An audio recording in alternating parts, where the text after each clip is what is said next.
A los 15 años me arrojaron a la lluvia por una mentira que inventó mi hermano. Mi padre me gritó que no valía un lugar en su casa. No discutí, solo me marché, y 2 semanas después lo escuché jactarse frente a sus amigos, sin saber que mi madre estaba detrás, lista para descubrir toda su crueldad. Me llamo Aidan, y hasta ese momento creía entender lo que significaba pertenecer a un hogar.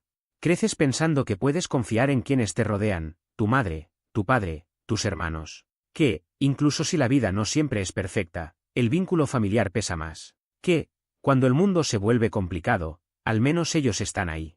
No era completamente ingenuo, pero tampoco estaba preparado para lo que ocurrió aquella noche ni para lo que vendría después. Desde afuera, cualquiera habría dicho que éramos una familia normal. Mi padre era una figura imponente, alto, ruidoso, lleno de opiniones y con una visión bastante estricta de cómo debían hacerse las cosas. Creía en la mano firme, aunque casi siempre el concepto de cariño quedaba fuera de la ecuación. Mi madre era lo opuesto, silenciosa, cuidadosa, siempre pendiente de que nada se desmoronara. Ella funcionaba como amortiguador entre mi padre y nosotros. Mi hermano mayor, Connor, tenía 17. Dominaba el arte de manipular a cualquiera, podía acomodar una historia como si estuviera jugando una partida de ajedrez. Y yo, con 15, era simplemente normal. No causaba problemas, evitaba discusiones, procuraba no quedar atrapado en medio de los constantes choques en la casa. Pero esa estrategia no sirvió de mucho, terminé convertido en el blanco perfecto. Connor y yo habíamos sido cercanos de niños. Claro, discutíamos como cualquier par de hermanos, pero también pasábamos tardes construyendo fuertes en el jardín, desvelándonos hablando de videojuegos o aliándonos cuando nuestros padres discutían. Todo cambió cuando él entró a la adolescencia. Bastó con que entendiera el poder que tenía una buena mentira para que lo usara a su favor. Y mi padre. Dios. Mi padre se lo creía todo. Connor podía soltar una historia absurda sin pestañear, y aún así se llevaba un elogio. Yo recibía sermones por cosas que ni siquiera sabía que habían pasado. Al principio eran pequeñas acusaciones, una lámpara rota, un cargador extraviado. Él decía, Aidan lo hizo, y se acababa la discusión. Nadie hacía preguntas, nadie comprobaba nada. Yo terminaba castigado mientras Connor sonreía de lado cuando nadie lo veía. Varias veces acudí a mamá, esperando que lo notara, pero su respuesta era siempre la misma. Sé el más maduro. Él es mayor, pero también está aprendiendo. Déjalo pasar, Aidan. No vale la pena. Pero sí valía la pena. Yo simplemente no tenía idea de cómo ganar aquella batalla. La tensión estalló a principios de octubre, justo cuando el clima empezaba a cambiar. Esa semana había sido pesada, papá estaba estresado por el trabajo, Connor actuaba extraño y mamá llevaba varios días llegando tarde del empleo. Todo se sentía como si una tormenta se estuviera formando sin que pudiéramos verla. Y entonces llegó el viernes. Regresé del colegio como cualquier día, dejé la mochila, tomé un refrigerio y me fui a mi habitación a practicar guitarra. Llevaba semanas obsesionado con una canción y por fin empezaba a salir bien. Por un rato me sentí en paz, como si el fin de semana pudiera ser tranquilo. Estaba a mitad del coro cuando escuché a mi padre gritar mi nombre desde la planta baja. No llamarme. Gritar. Ese tipo de tono que te revuelve el estómago al instante. Aidan, baja ahora mismo. Me quedé inmóvil. No había hecho nada. Repasé mentalmente cada pendiente, cada tarea. ¿Olvidé lavar los platos? ¿Había dejado algo fuera de lugar? Dejé la guitarra con cuidado y bajé con el corazón golpeándome el pecho. Papá estaba en la sala, brazos cruzados, la cara roja. Connor estaba sentado en el sofá, mirando el suelo, fingiendo una inocencia casi ensayada. Sobre la mesa había un portarretratos destrozado, con una foto familiar hecha pedazos. ¿Crees que soy estúpido? Soltó papá apenas crucé la puerta. Connor me contó todo. Rompiste esto y encima te burlaste cuando te pidió que lo ayudaras a limpiar. Me quedé helado. ¿Qué? No, yo.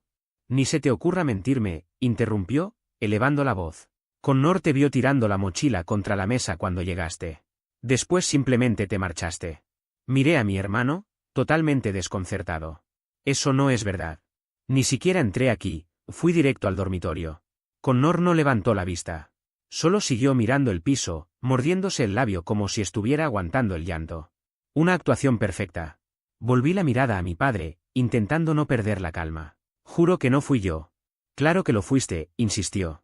Siempre tan descuidado, siempre queriendo llamar la atención. ¿Crees que esto es gracioso? ¿Romper cosas y mentir? No lo hice. Basta. A tu cuarto. Y no esperes salir en todo el fin de semana. Intenté protestar. Pero... He dicho que subas. Conocía muy bien esa mirada. Nada de lo que dijera importaría. Cuando mi padre tomaba una postura, quedaba grabada en piedra. Al mirar a Connor antes de irme, vi la casi imperceptible curvatura de una sonrisa. Esa noche me quedé sentado en la cama sin música ni distracciones. Solo yo y la idea creciente de que algo estaba roto. No el marco, algo mucho más profundo. ¿Por qué Connor hacía eso? ¿Qué ganaba con verme castigado? ¿Realmente lo disfrutaba? Dormí poco. Y el fin de semana fue un infierno. Cada vez que bajaba, recibía miradas frías o respuestas cortantes. Connor desfilaba como hijo ejemplar, ofreciendo ayuda, participando en todo, siendo el niño perfecto. Y papá, por supuesto, se tragaba la actuación completa. Empecé a sentirme ajeno dentro de mi propia casa. El lunes por la mañana descubrí la verdad. Tomaba mi mochila del pasillo cuando escuché a Connor en la cocina hablando por teléfono. No, estuvo facilísimo, decía, riéndose quedó. Solo le dije que Aidan lo rompió. Reaccionó como siempre. Mi corazón dio un vuelco. Me acerqué sin hacer ruido. Sí, bro. Ni lo dudó. Lo castigó todo el fin de semana. Y ni siquiera tuve que fingir que estaba molesto. Funcionó perfecto. Entré en el marco de la puerta. Connor se sobresaltó, casi dejando caer el teléfono. Nuestros ojos se encontraron. Hubo un momento de silencio total. No hizo falta decir nada. No había explicación, ni justificación. Solo quedó la verdad flotando entre los dos. No sé qué pasó por mi mente en ese momento, pero cuando vi cómo sonreía y se encogía de hombros como si nada importara, simplemente di media vuelta y me fui. No dije una palabra. No grité, no golpeé nada, no lloré. Solo salí por la puerta principal y seguí caminando sin mirar atrás. No tenía idea de hacia dónde iba, y tampoco me importaba. Sentía el pecho vacío, la garganta apretada, y solo sabía que no podía permanecer ni un segundo más dentro de esa casa. Llovía sin descanso. Era ese tipo de lluvia fría y persistente que se cuela entre la ropa y te deja temblando hasta los huesos. No llevaba abrigo, ni siquiera había tomado mi teléfono. Estaba a unas 3 cuadras cuando escuché que alguien gritaba mi nombre. Aidan. Me giré y ahí estaba mi padre, bajo un paraguas, con el rostro desfigurado por la ira. ¿Qué demonios crees que estás haciendo? Soltó de inmediato. No respondí. ¿Te vas a largar así como si fueras un mocoso dramático? Regresa a la casa. No, murmuré, apenas audible. ¿Qué dijiste? Lo miré directamente. No voy a volver. Me observó como si hubiese dicho la mayor estupidez del mundo. Su expresión cambió a una mueca dura, contenida. Si vas a comportarte así, entonces no eres bienvenido en mi casa. No discutí. Solo asentí, me di media vuelta y seguí caminando. No sé si regresó a casa o si se quedó allí un rato, yo lo único que hice fue avanzar. Regresé 2 semanas después. No porque hubiera perdonado algo, sino porque me quedaban pocas opciones. Había estado quedándome con la familia de Logan, durmiendo en un sofá desplegable en su sótano. Sus padres eran amables, pero yo sabía que no podía quedarme ahí para siempre. Necesitaba mi ropa, mis libros del colegio, quizá una especie de cierre, aunque no quería admitirlo. Cuando crucé la puerta de mi casa, parecía como si todo hubiera quedado congelado en el tiempo. Connor estaba tirado en el sofá, comiendo patatas fritas mientras jugaba videojuegos. En la cocina, mi padre se reía con unos compañeros del taller mecánico. Había un ambiente ruidoso, bullicioso, lleno de chistes y carcajadas. Y entonces lo escuché. Sí, lo eché bajo la lluvia, decía mi padre, riéndose. El pequeño imbécil pensó que podía desafiarme. Lo dejé ir. A ver si así aprende algo. Los otros hombres estallaron en risas. Me quedé paralizado en mitad del pasillo, sintiendo cada palabra caer como piedras dentro de mí. Fue entonces cuando la vi, mi madre. Estaba justo detrás de él, sujetando una bolsa de compras con una mano. Había escuchado todo. La expresión de su rostro quedó grabada para siempre en mi memoria, algo se había quebrado. En sus ojos apareció una dureza que no le había visto jamás. Supe que algo estaba a punto de cambiar. No podía moverme. Era como si mis pies estuvieran pegados al suelo mientras observaba cómo mi madre lo miraba como si fuera un desconocido. No dijo nada. Permaneció ahí, inmóvil, con las llaves en una mano y la bolsa deslizándose lentamente de la otra. Recuerdo que una manzana rodó y golpeó el piso. Nadie más se dio cuenta. Ni mi padre, ni Connor, ni los compañeros que seguían riéndose. Pero yo sí. Y supe que algo irreversible acababa de romperse. Con calma, mi madre dejó la bolsa en el suelo y se dio la vuelta. Pasó junto a mí sin pronunciar una palabra. Por un instante, nuestras miradas se encontraron. Esperaba ver decepción, tal vez culpa, la expresión típica que tenía cuando mi padre era injusto conmigo. Pero esta vez fue diferente. Había fuego en su mirada. No esperé a ver qué ocurría después. Agarré una sudadera del pasamanos de las escaleras y salí de nuevo. No sabía dónde dirigirme, así que terminé sentado detrás de una tienda a unas pocas calles, viendo caer la lluvia durante lo que pareció una eternidad. Mi teléfono estaba muerto. Yo estaba empapado otra vez, pero por primera vez en semanas, sentía quietud. No estaba confundido ni herido. Estaba enfadado. No un enojo explosivo, sino uno que se instala en tu interior, lento, firme, determinado. Cuando finalmente regresé a casa esa noche, el ambiente era completamente distinto. La sala estaba en silencio, los invitados se habían ido, la consola de Connor estaba desconectada, y mi madre se encontraba en la mesa de la cocina, tomando té como si nada hubiera sucedido. Siéntate, dijo sin mirarme. Me quedé quieto un instante. Papá está en el garaje. No te preocupes. Me senté. Había una taza servida frente a mí. El vapor aún subía suavemente. No me contaste lo que él te dijo aquella noche, comentó. Pensé que ya lo sabías, respondí. No lo sabía, susurró. Connor me dijo que te marchaste después de romper algo y gritarle a tu padre. Apreté la mandíbula. Claro que dijo eso. Pero hoy escuché lo que realmente pasó, continuó, con la voz más plana. Y de pronto todo empezó a encajar. Guardamos silencio. Lo siento, dijo ella. Y me sobresalté. No por la disculpa, sino porque por primera vez sonaba genuina. Como si al fin comprendiera todo lo que yo había estado soportando en silencio. No sabía qué decir ni cómo reaccionar, añadió. Pero debí haber visto más. Ese momento, en teoría, debió haber marcado un giro positivo. Pero no fue así. Ese instante fue exactamente cuando Connor entendió que estaba perdiendo el control, y no estaba dispuesto a permitirlo. Las semanas siguientes fueron una caída lenta y asfixiante. Mi madre empezó a cuestionar más, a pedir versiones de ambos lados, a hablar conmigo a solas, a concederme el beneficio de la duda de una forma que nunca había hecho. Al principio me sentí visto, pero también se convirtió en una especie de diana en mi espalda. A Connor no le gustó. Se había acostumbrado a ser el hijo brillante, el intocable, el favorito. Y de repente, mi madre ya no reaccionaba con devoción a cada palabra suya. Ahora se interesaba por mí, me preguntaba por la escuela, se quedaba un rato escuchándome tocar la guitarra, se aseguraba de que cenara antes de desaparecer en sus cosas. Él se dio cuenta. Y empezó a moverse. Primero fueron cosas pequeñas. Mi cargador desaparecía de mi cuarto. Mis tareas dejaban de estar donde las había dejado. Un día encontré todos mis calcetines empapados en el lavabo. No tenía pruebas, pero su sonrisa disimulada cuando bajé buscando mis cosas decía más que cualquier evidencia. Intenté ignorarlo. Me repetía que ya se cansaría. Pero Connor no funcionaba así. Si no podía ser admirado, prefería infundir miedo. Si no podía manipular la historia, la destruiría. Una tarde, regresé del colegio y encontré a mi padre caminando de un lado a otro en la sala, con una expresión desquiciada. Connor estaba sentado en las escaleras, inclinado hacia adelante como si estuviera devastado. ¿Dónde está? Soltó mi padre en cuanto me vio. ¿Dónde está qué? No te hagas el idiota. Los $200 que estaban en mi cajón. Desaparecieron. Sentí un golpe en el estómago. No porque yo los hubiera tomado, sino porque sabía exactamente la dirección que tomaría esa conversación. No agarré nada, dije. ¿Para qué lo haría? Connor te vio entrar en nuestra habitación ayer, respondió él, como si fuera una prueba irrefutable. Estaba buscando a mamá. No me mientas. Miré a Connor, que incluso tuvo la desfachatez de fingir tristeza. Nunca pensé demasiado en el tema hasta aquella tarde en la que todo cambió de dirección. Estaba en mi habitación, intentando adelantar un trabajo de la escuela, cuando escuché la voz de Connor filtrándose desde el pasillo. Hablaba por teléfono, con ese tono arrogante que solo usaba cuando quería llamar la atención.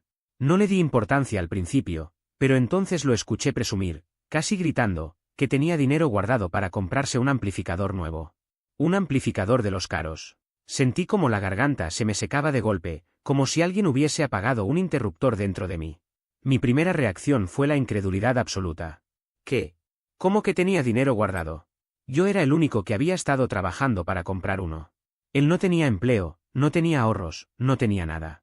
Antes siquiera de poder ordenar mis pensamientos, escuché un portazo fuerte en la planta baja. Papá explotó. Su voz subió por toda la casa como una oleada, golpeando las paredes hasta llegar a mi habitación. Ya estoy cansado de tus mentiras, bramó. No debí haberte permitido volver a esta casa. Me quedé congelado. Sabía perfectamente a quién iba dirigida esa frase. Traté de responder, de aclarar el malentendido, pero papá no estaba interesado en escuchar nada que no encajara en su versión de los hechos. ¿De verdad crees que soy idiota? ¿Que no iba a notar que falta dinero justo el mismo día en que andas presumiendo tus compras? Dijo, apuntándome con un dedo tembloroso, como si ya me hubiera sentenciado. Sentí un calor extraño en la cara, mezcla de rabia y vergüenza que me quemaba por dentro. Yo nunca dije eso, logré contestar, con la voz temblorosa. Pregúntale a Logan. Pregúntale a cualquiera. Respiré hondo e intenté hablar con claridad.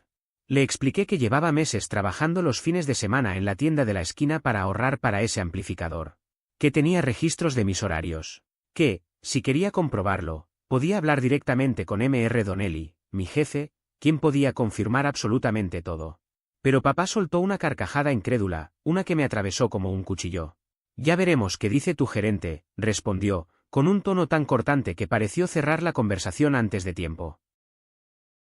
Se marchó dando pasos pesados, mientras yo me quedaba allí, con los puños apretados y el estómago revuelto.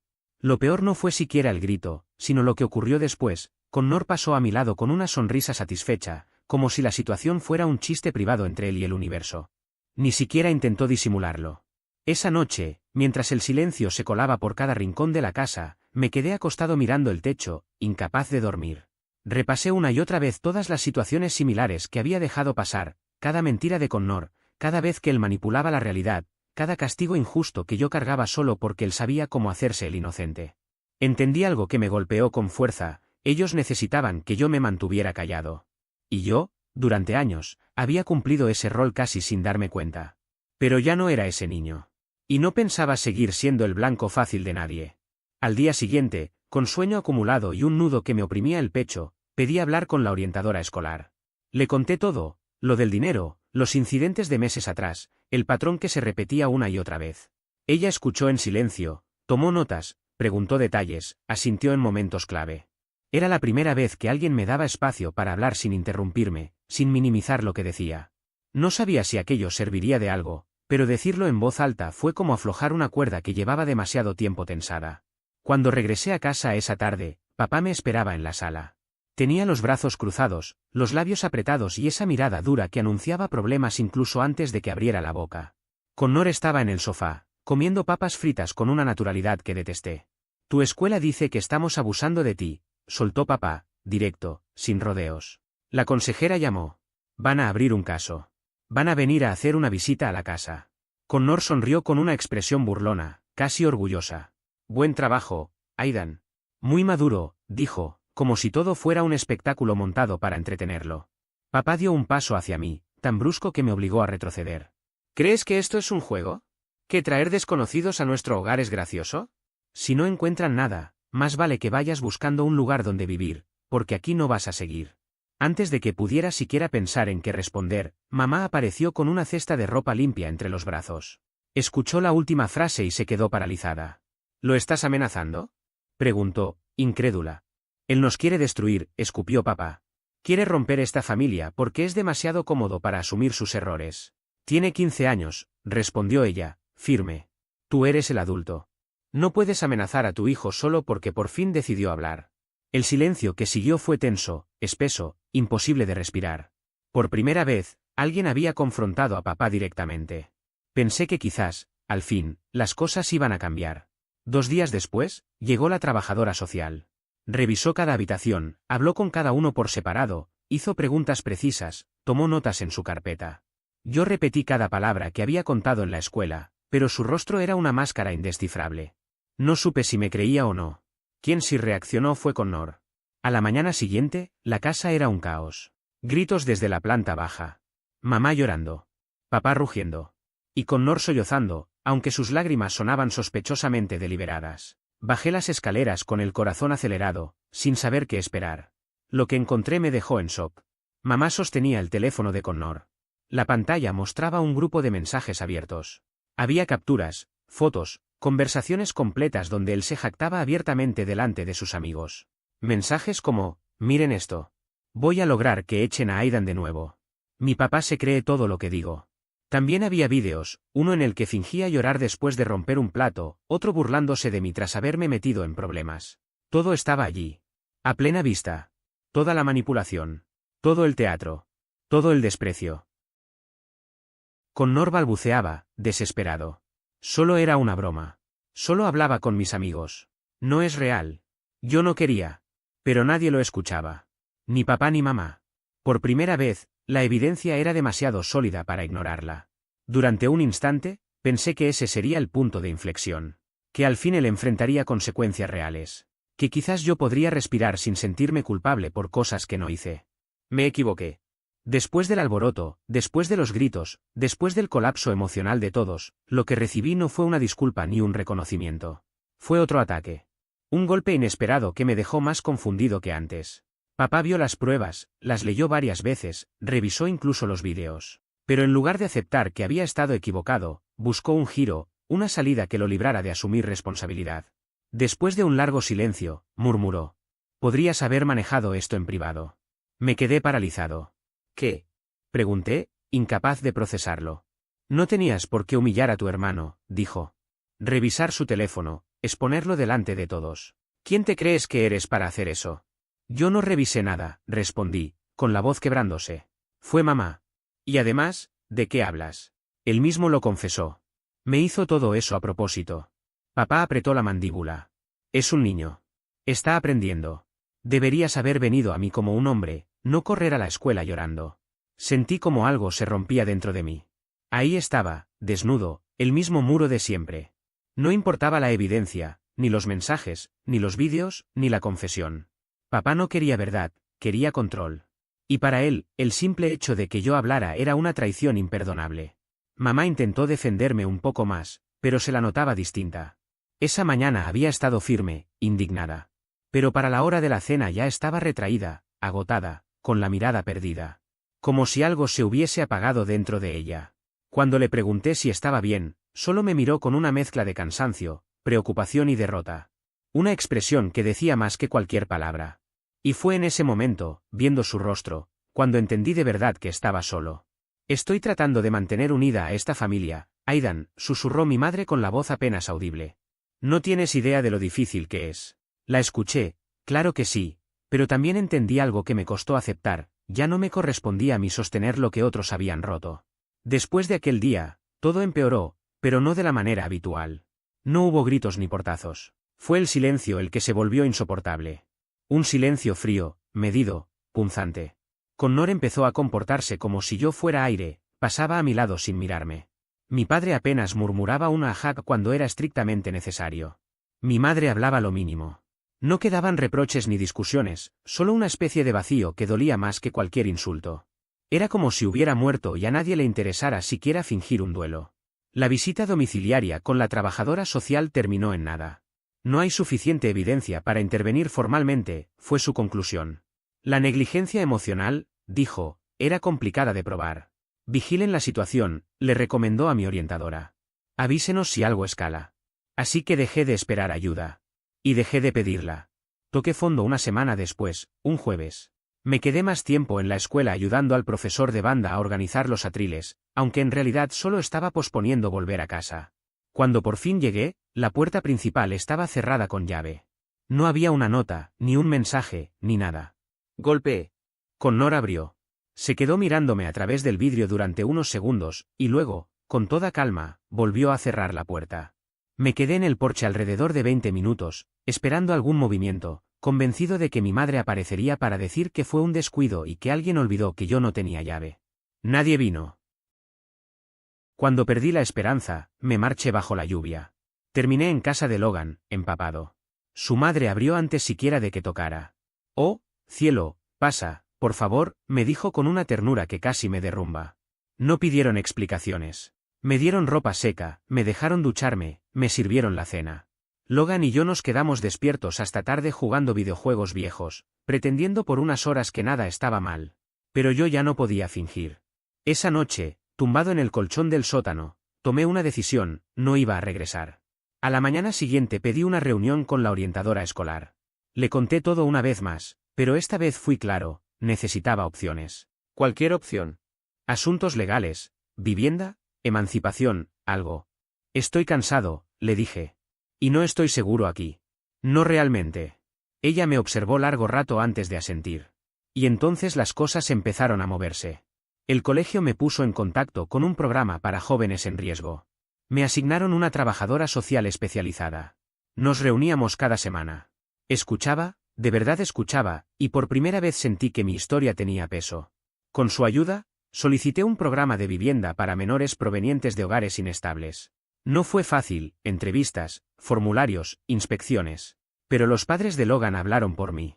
El profesor de banda también. Incluso M.R. Donnelly, del almacén de la esquina, envió una carta de apoyo. Personas que jamás imaginé se pusieron de mi lado. Finalmente me asignaron un lugar en un hogar grupal a 2 pueblos de distancia. No era una maravilla, 3 chicos por habitación, baños compartidos, tareas obligatorias, pero era seguro. Y por primera vez en meses, respiré sin sentirme observado. Poco a poco empecé a reconstruir mi vida. Conseguí un trabajo a medio tiempo en una tienda de música cerca del hogar. El gerente, un tipo hosco llamado Patrick, descubrió que podía afinar guitarras sin necesidad de afinador. Me dejó ayudar con reparaciones y me pagaba en efectivo hasta que se completó el papeleo.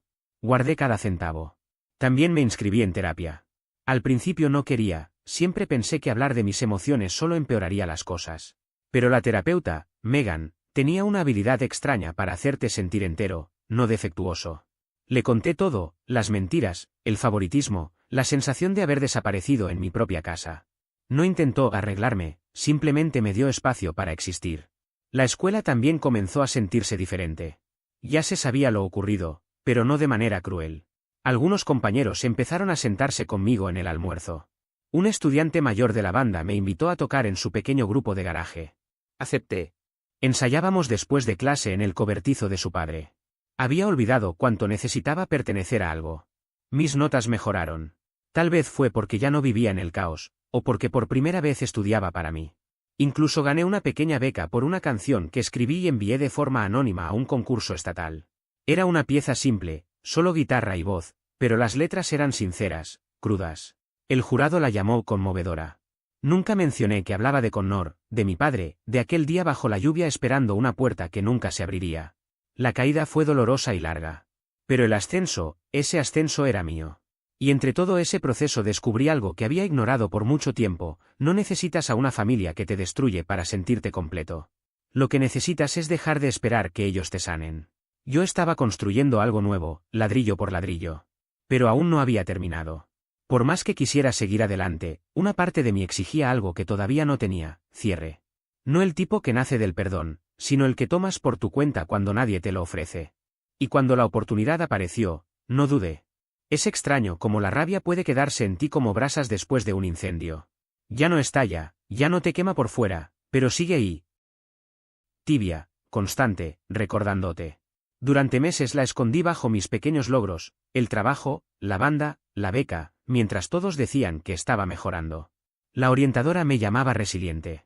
Megan decía que estaba sanando. Tal vez era cierto. Pero también existía ese nudo persistente, esa punzada silenciosa que volvía cada vez que recordaba la lluvia empapando mi sudadera, y la expresión de Connor cerrando la puerta con una sonrisa. Mi padre solía levantar la voz como si cerrara una puerta de golpe, con esa frialdad que deja un silencio incómodo detrás. No eres bienvenido en esta casa. Esa frase, tan cortante, quedó clavada en mi memoria. A veces me despertaba en mitad de la noche escuchándola en mi cabeza, como si rebotara por las paredes del dormitorio del hogar comunitario donde terminé viviendo. Otras noches simplemente me quedaba mirando el techo, deseando entender en qué momento exacto había dejado de pertenecer a mi propia familia. Nunca pasé el tiempo imaginando venganzas violentas ni escenas melodramáticas donde todos descubrieran la verdad a través de un discurso heroico. No buscaba sangre, ni escándalos, ni una redención cinematográfica. No quería destruir a nadie. Lo que deseaba era infinitamente más simple y, al mismo tiempo, más difícil. Quería que la verdad importara. Quería que, por una vez, lo que yo decía tuviera peso. Quería recuperar aquella parte de mí que ellos se habían tomado sin permiso. Quería que sintieran aunque fuera una mínima parte de lo que yo había sentido. Ese deseo terminó convirtiéndose en el punto de partida. La idea no llegó de golpe, apareció lentamente, casi sin que me diera cuenta. Primero fue una incomodidad, luego una sospecha, más tarde un concepto que se repetía dentro de mi cabeza como un riff pegajoso, de esos que uno intenta ignorar pero vuelven una y otra vez. Y fue entonces cuando lo entendí: si quería poner las cosas en orden, debía empezar por la información. Los adultos tienden a olvidar que los adolescentes observan todo con una precisión quirúrgica. Escuchan conversaciones a medias, conectan ideas y guardan datos que parecían irrelevantes en su momento, pero que después pueden convertirse en piezas clave. Yo había hecho eso toda mi vida, incluso sin querer. Conocía a mi padre como si hubiera memorizado cada uno de sus patrones. Sabía cómo inflaba las historias para hacerlas más dramáticas, cómo pasaba por alto detalles fundamentales cuando la verdad no coincidía con la imagen grandiosa que quería proyectar, y cómo cambiaba de tema cuando alguien lo confrontaba. También sabía lo mucho que le importaba la opinión ajena. Su reputación era su altar personal, y cualquier cosa que pudiera mancharla le resultaba insoportable. Y sobre Connor, bueno, sabía perfectamente que la fachada de hijo perfecto estaba empezando a agrietarse. Había abusado tanto del favoritismo familiar que ya se movía con la arrogancia de alguien que jamás ha recibido consecuencias reales. Aún tenía algunos amigos en la escuela, conocidos que me escribían de vez en cuando sin darse cuenta de que cada comentario que hacían contribuía a mi mapa mental. Me contaban que Connor faltaba a clases con frecuencia, que discutía con profesores, que recientemente habían surgido rumores de que manipulaba sus notas y hasta la asistencia. Uno de mis ex compañeros mencionó que Connor se jactaba de tener acceso al sistema escolar. Aquello encendió una alarma inmediata dentro de mí. Me mantuve cauteloso. No podía precipitarme ni hacer preguntas obvias. Necesitaba saber más sin levantar sospechas, así que fui hablando con uno y otro, conectando piezas, haciendo que pareciera simple curiosidad. Con el tiempo descubrí que Connor no era ningún experto en informática, lo que tenía era un contacto útil. Un amigo suyo tenía un hermano mayor que trabajaba en el departamento de tecnología del distrito escolar. Al parecer, dicho hermano había encontrado una brecha absurda, una cuenta administrativa compartida cuya contraseña estaba escrita en un papel adhesivo pegado dentro del laboratorio de computadoras. Un error que cualquier empleado descuidado podría haber cometido. Connor llevaba meses aprovechándose de eso. No solo modificaba sus calificaciones, también borraba ausencias, subía archivos falsos para justificar trabajos inexistentes e incluso se agregaba actividades extracurriculares que jamás había realizado. Que nadie sospechara se debía únicamente a que todos estaban acostumbrados a verlo como un chico modelo. Nadie se molestaba en revisar 2 veces. No dije nada. Todavía no. Necesitaba que cada pieza encajara sin margen de error. Unas semanas después, mientras trabajaba en la tienda de música, Patrick, el dueño, un hombre amable que siempre había creído en mí, me llamó desde la parte trasera del local. Me entregó un sobre grueso y lo miré con extrañeza. ¿Qué es esto?, pregunté. El premio del concurso, respondió con una sonrisa. Te buscó el mensajero y lo dejó aquí. Muy listo usar la dirección de la tienda, evita problemas. Abrí el sobre y encontré un cheque por $2000. Era mucho más de lo que esperaba. Con ese dinero podría permitirme una guitarra de mejor calidad, repuestos para mis proyectos o incluso un portátil usado para grabar música. Sin embargo, algo dentro de mí supo de inmediato que ese dinero tenía otro propósito. Era la llave que me permitiría mover mis piezas sin depender de nadie. Esa noche, después del trabajo, decidí contactar a Logan. No hablábamos con frecuencia últimamente, no por conflicto, sino porque nuestras vidas habían tomado ritmos distintos. Aún así, él era una de las pocas personas que había visto de primera mano lo que me ocurrió con mi familia. No dudó en reunirse conmigo. Terminamos sentados en la entrada de su casa, comiendo hamburguesas sobre el capó de su auto, igual que cuando éramos niños escapando de las tareas. Necesito un favor, le dije después de unos minutos de charla ligera. Él arqueó una ceja. ¿Qué tipo de favor? Nada ilegal, aclaré. Solo algo, silencioso. Logan se acomodó, cruzando los brazos. Vale, dime. Le conté todo, el acceso al sistema escolar, las notas manipuladas, las ausencias borradas, las actividades inventadas, el modo en que Connor se jactaba de controlar su propio expediente académico. Logan abrió los ojos con incredulidad. Eso es un delito grave, advirtió. ¿Estás seguro? Sí. Pero no quiero meterlo en problemas con la policía. No busco arruinarle la vida. Solo quiero que se sepa la verdad. Quiero que el colegio lo vea, que mis padres lo vean, que entiendan que la imagen perfecta que defienden está construida sobre mentiras. No necesito gritar. Solo dejar que la verdad hable sola. Logan sonrió, casi divertido. Suena razonable. Estoy dentro. ¿Cuál es el plan? Entonces le expliqué la segunda fase. Necesitábamos pruebas sólidas, vídeos, audios, pantallas grabadas. Algo que no permitiera excusas ni reinterpretaciones. Algo que, una vez revelado, obligara a todos a mirar la realidad sin filtros. Y sabía exactamente cuándo usar esa información. La noche de honores familiares se celebraba cada primavera.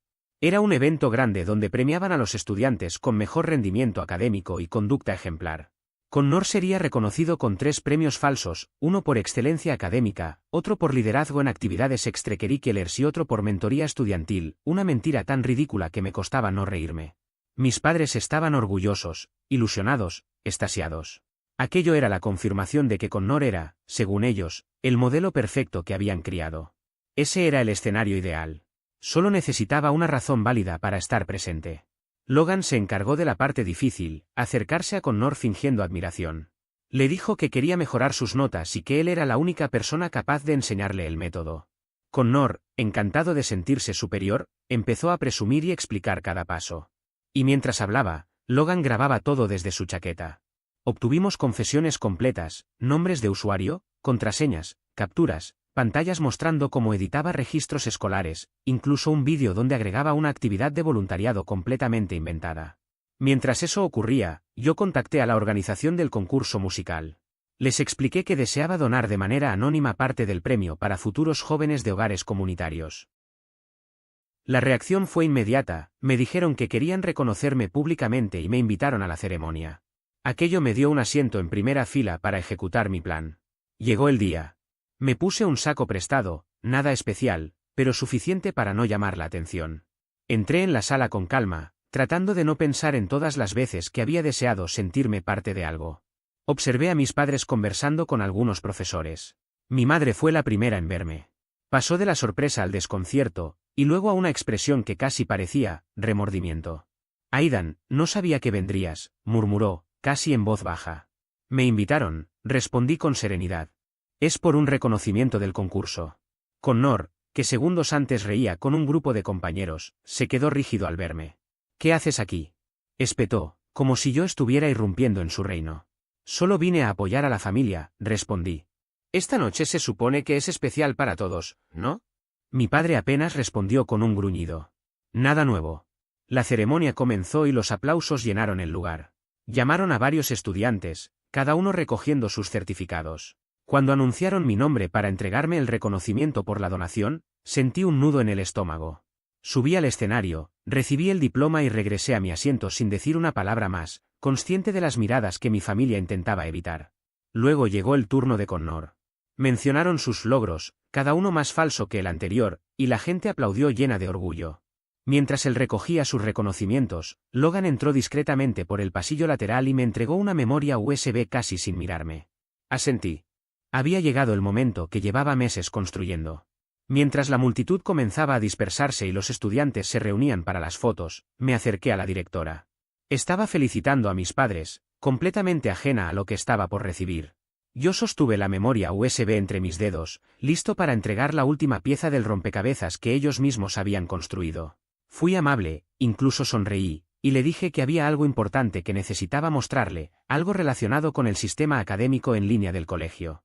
Al principio frunció el ceño sin entender, y luego su expresión cambió a una mezcla de inquietud y curiosidad. Le entregué la unidad de almacenamiento que llevaba en el bolsillo. Ahí está todo, le dije. Revíselo con calma. Me hizo varias preguntas, pero decidí no responder a ninguna en ese momento. Le expliqué que podía escribirme por correo si necesitaba aclaraciones y me retiré. No había nada más que decir. 2 días después recibí el mensaje, una solicitud formal para presentar una declaración. Connor estaba siendo investigado por manipulación académica. Pero ese no fue el momento más impactante, lo verdaderamente decisivo llegó después, cuando todo lo que llevaba meses preparando encajó como si fuera un engranaje perfecto activándose por primera vez. Cuando la directora me envió el correo solicitando una declaración completa, supe que las fichas de dominó finalmente habían empezado a caer. En la vida real nada sucede de inmediato, pero esa sensación de que la balanza se había movido de lugar fue inconfundible. Al día siguiente acepté reunirme con ella y con 2 administradores del distrito. Me recibieron en una sala de conferencias pequeña, impecable, con una jarra de agua sobre la mesa y un cuaderno colocado frente a cada asiento. El ambiente era tan profesional y silencioso que me sudaban las palmas, a pesar de que yo no había quebrantado ninguna norma. Ellos reproducían los vídeos, revisaban cada captura de pantalla y hacían preguntas precisas, casi quirúrgicas. Incluso identificaron las credenciales de administrador comprometidas que Connor había estado utilizando. Según ellos, un reinicio de contraseña había pasado desapercibido meses atrás. Cuando terminaron, uno de los administradores del distrito dejó el último documento sobre la mesa con un suspiro, como si pesara una tonelada. Gracias, Aidan, dijo. Esto constituye una violación muy grave. Un estudiante usando acceso de administrador para modificar calificaciones es extremadamente serio. No presumí. Ni siquiera sonreí. Solo asentí. ¿Cuándo se lo dirán? Pregunté. Hoy mismo, respondió la directora. A él, a sus padres y a sus profesores. Incluso quizá al consejo escolar, dependiendo de lo que encontremos. ¿Y los otros estudiantes? Insistí. Los que recibieron ayuda para cambiar sus notas. Dependerá del alcance real de la manipulación, explicó. Tendremos que auditar todo. Pero, Aidan, hiciste lo correcto. Lo correcto. Siempre había escuchado esas palabras usadas sin peso, casi por costumbre. Pero escucharlas de alguien ajeno a mi familia, alguien sin motivos ocultos para decirlo, me golpeó de una forma inesperada. Salí de la reunión consciente de que la mecha ya estaba encendida. Lo único que faltaba era que la explosión se produjera. 3 días más tarde ocurrió. Estaba en la tienda de música, ajustando las cuerdas de una guitarra detrás del mostrador, cuando sonó mi teléfono. Era mi madre. No un mensaje. No un audio. Una llamada directa. Dudé unos segundos, pero contesté. Hola, Aidan, dijo con la voz apagada, tensa. ¿Podrías venir a casa? Por favor, necesitamos hablar. No le di una respuesta concreta. Solo dije que lo pensaría y corté. 10 minutos después, Logan irrumpió por la puerta de la tienda como si hubiera corrido toda la ciudad. Hermano, tienes que escuchar esto. Ahí me contó todo. Cómo sacaron a Connor de clase frente a todos. Cómo mi padre llegó al colegio hecho una furia, exigiendo explicaciones. Cómo la directora detalló cada cambio ilícito, cada calificación alterada, cada registro falsificado, cada hora de voluntariado inventada. Me describió cómo Connor intentó negarlo, luego lloró, luego volvió a mentir. Después me culpó a mí, luego a un chico de informática, y finalmente dijo que alguien había hackeado su teléfono.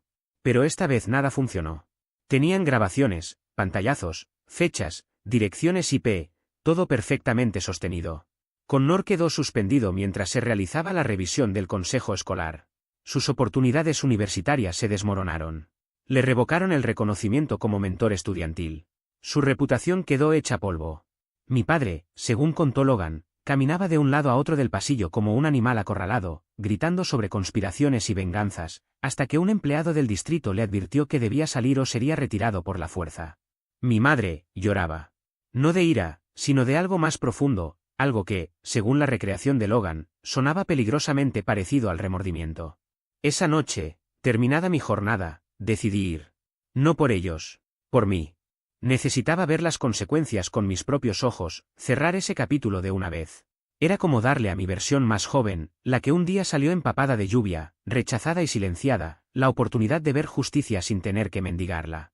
Cuando llegué, la casa era un caos. Documentos por todas partes. En la mesa del salón había una carta arrugada proveniente del consejo escolar.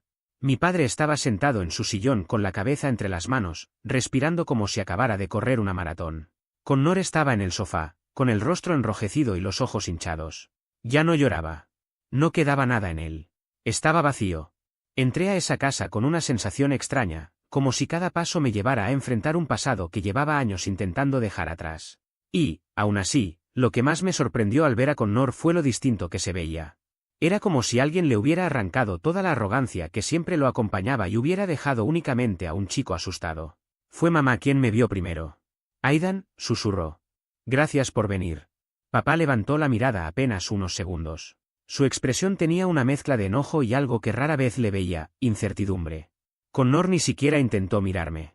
Cerré la puerta tras de mí, sintiendo que ya no era aquel muchacho de 15 años al que habían echado a la lluvia sin dudarlo. Era otra persona. Una completamente distinta. Mamá respiró hondo, temblándole un poco la voz. Lo sabemos todo. La escuela nos enseñó la evidencia. Dijeron que tú la entregaste. Papá explotó. ¿Así que estuviste planeando esto durante meses? No reaccioné. Simplemente respondí. No. Yo seguía con mi vida. Fue él quien falsificó sus calificaciones, inventó actividades, manipuló el sistema escolar y se jactó de todo eso frente a sus amigos. Papá se puso de pie bruscamente. Querías destruir a tu hermano. No, contesté con calma. Él se destruyó solo. Yo solo dejé de encubrirlo. Fue entonces cuando Connor levantó la mirada por fin. Tenía los ojos rojos, la mandíbula tensa. Tú me tendiste una trampa, murmuró. No, le respondí. Tú me tendiste trampas a mí durante años. Yo solo conté la verdad a gente que sí quiso escuchar. El silencio que siguió fue tan profundo que alcancé a escuchar el zumbido del refrigerador en la cocina. Mamá se limpió el rostro con la mano. Aidan, ¿por qué no viniste con nosotros? ¿Por qué no nos diste la oportunidad de arreglarlo? Solté una risa suave, no por diversión, sino por incredulidad. Lo intenté durante años. Les hablé de las mentiras pequeñas, del favoritismo, de lo que pasaba. Siempre me dijeron que debía ser el que da el ejemplo. Que no causara problemas. Y aún así, vieron cómo papá me echó bajo la lluvia por algo que él mismo inventó. Cuando la escuela intervino, en vez de escucharme, me trataron como un estorbo. No como un hijo. Mamá se estremeció. Papá apretó los puños. Connor parecía querer hundirse en el sofá. Continué con un tono sereno, casi suave. No vengo a discutir. Tampoco quiero verlos derrumbarse. Estoy aquí para decirles algo una sola vez, sin interrupciones. Tomé aire. Estoy cansado. Se acabó. Papá bufó, incrédulo. ¿Qué se supone que significa eso? Significa que ustedes ya no tienen poder sobre mí. Estoy construyendo mi vida, con mi trabajo, mi propio espacio y personas que sí me apoyan. No vine a arreglar nada. Vine a cerrar la puerta que ustedes me cerraron cuando tenía 15 años. Mamá dio un paso hacia mí. ¿Entonces eso es todo? ¿Te perdemos? La miré con sinceridad. Me perdieron la noche en que supliqué entrar y nadie abrió la puerta. Negué suavemente. Esta noche no se trata de perder, sino de entender. Connor volvió a hablar con un hilo de voz. Aidan, lo siento. Lo observé detenidamente. Tal vez decía la verdad o tal vez no. Pero ya no importaba. Yo ya no era el chico que necesitaba su arrepentimiento. Ojalá aprendas algo de todo esto, le dije. No por haberte descubierto, sino por haber sentido por primera vez las consecuencias que me hiciste cargar durante años. Él apartó la mirada. Mamá volvió a llorar. Papá seguía callado, preso de rabia o vergüenza, o quizá ambas cosas. Pero nada de eso cambiaba lo que yo sentía. Di unos pasos hacia la puerta. Mamá murmuró. ¿Volveremos a verte? Tal vez, respondí con honestidad. Pero no así. No con ustedes ignorándome o pidiéndome paciencia infinita. Si quieren ser parte de mi vida algún día, tendrán que caminar hacia mí. Yo terminé de caminar solo. Abrí la puerta sin dramatismo, sin golpes, sin discursos finales. Solo el clic suave de la cerradura acompañó mi salida hacia el aire frío de la noche. El hogar comunitario me esperaba. Mi guitarra me esperaba. Mi futuro, ese que había construido con mis propias manos, también me esperaba. Y por primera vez, sentí que el peso sobre mi pecho desaparecía por completo. Mientras avanzaba por la calle, alejándome de una casa que ya no me intimidaba, entendí algo que había tardado años en descubrir: la verdadera revancha no era destruir la vida de nadie, sino recuperar la mía. Y eso fue exactamente lo que hice. No volví la vista atrás. Porque, a veces, la victoria más fuerte es simplemente caminar lejos y vivir una vida que ellos nunca creyeron que podrías tener.